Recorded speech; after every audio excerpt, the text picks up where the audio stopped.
Well, first of all, the word benched is inaccurate. This is his choice. He elected to step aside. It was uncomfortable to listen to, and it was not something that Walt Disney once associated with its brand. Nightmare of a woman engaging in blackmail, and he wants to be vindicated. So he offered and elected to step aside. They didn't need any definitive evidence at this particular moment in time about all of that stuff once all the things Shannon Sharpe's lawyer put out there.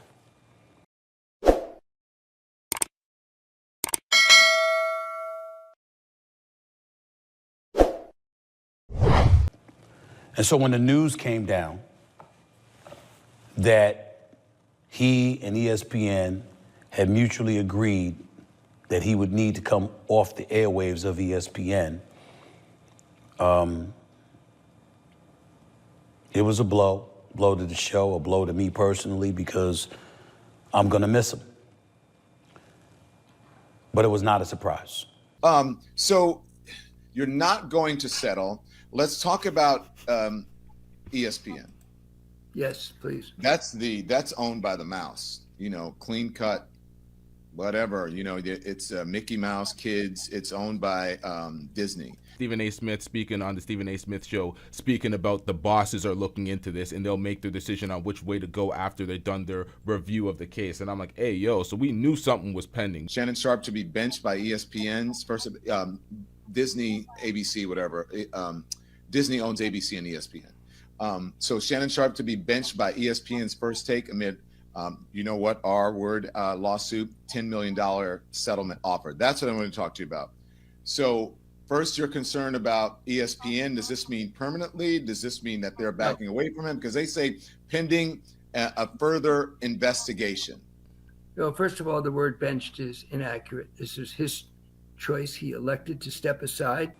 He was working with Disney, where I've worked since 2003, excluding my departure from 2009 to 2011, when I was gone for those 2 years.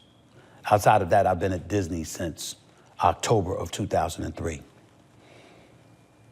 I know this place. I know the worldwide leader that is ESPN, who's under the umbrella of Disney.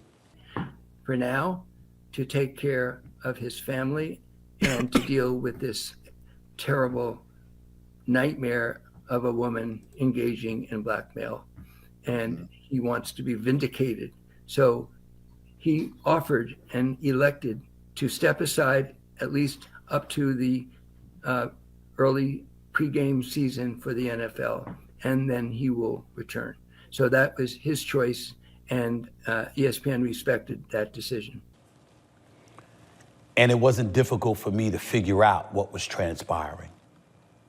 As I sit here before you today discussing this matter, ESPN and Disney have a wait-and-see attitude when it comes to whatever evidence they may learn about this entire situation involving Shannon Sharpe from a legal and from a civil perspective.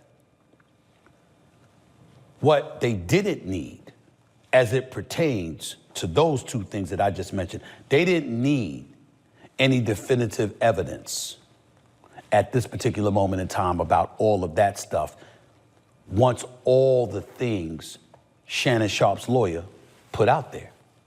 Now, for me, it's questionable to why, as he would elect to remove himself from ESPN during this time, because he's still doing things on his network, on his show. Club Shay Shay did not stop for a second.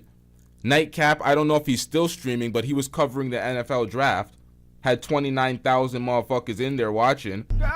So it's like, I'm confused. Why would you step back from ESPN if it was ultimately your choice and had nothing to do with the network themselves making that decision? It seems like a whole lot of saving face.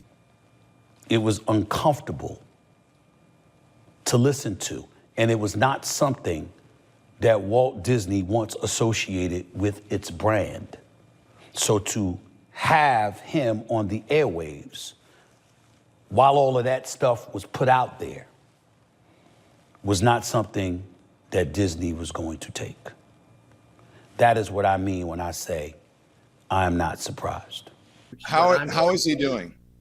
So the answer is, to me, I've been through a lot of people in these challenges in public, embarrassing episodes in politics, business, and life. Don, you know that.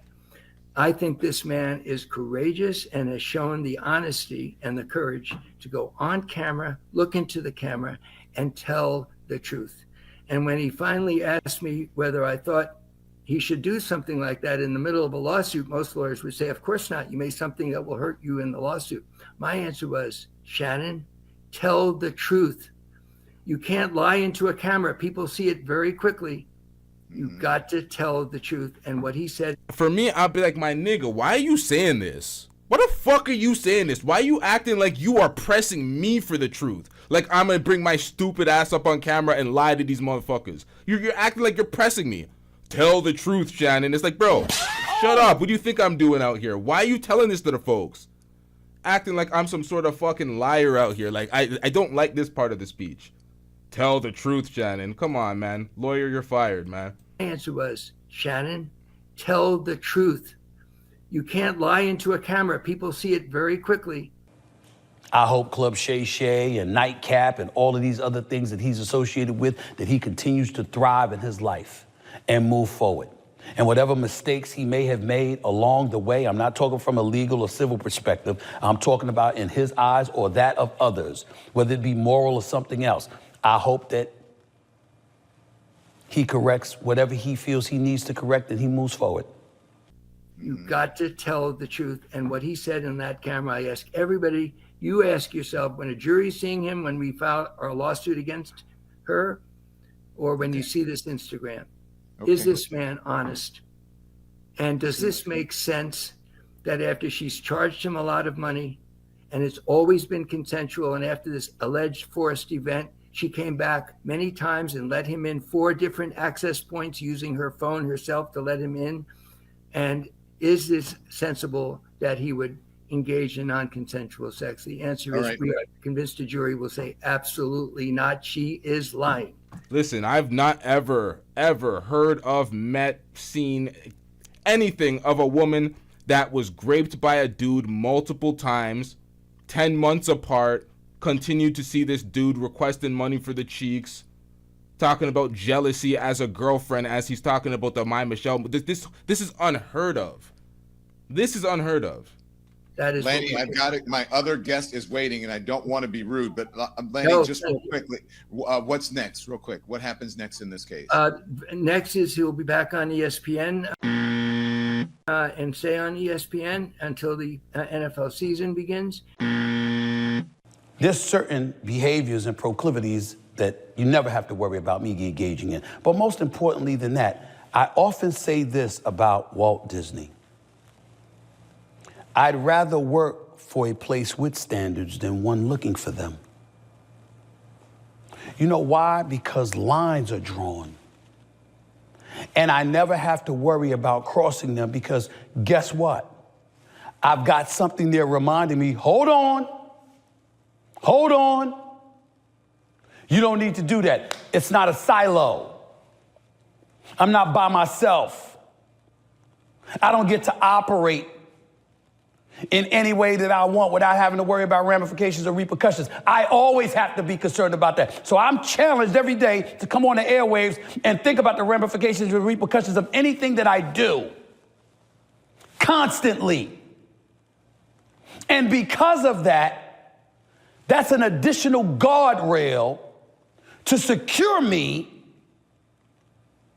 from putting myself in a position that could jeopardize myself, my show, my brand, my family, the company that I work for, anything like that. Again, I'm not talking about Shannon right now.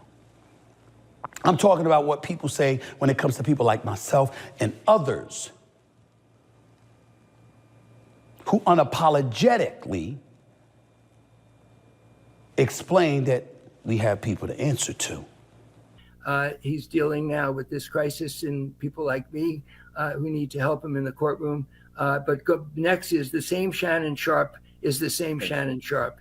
He's a good guy. He's an honest person. He's a likable person. He's an authentic person. He's been subject to a shakedown scheme, and most people will add 2 + 2 and equal 4. And that's what a jury will do when this person is on the witness stand and tries to lie under oath. If she tells the truth, the case is over. And that's what will happen from here. All right. That Shannon's side of the story from his attorney, Mr. Lanny Davis. Thank you, Lanny. Thank you, I Don. appreciate Good it. to Thank see you, you Lanny. again. I really do appreciate it. Okay, so Lanny Davis. And as I said, I've worked with Lanny, not worked with him, but he's been on many cases. I was trying to get him to mention it, but I mean, it's no secret. He was Bill Clinton's attorney, one of them. So, you know.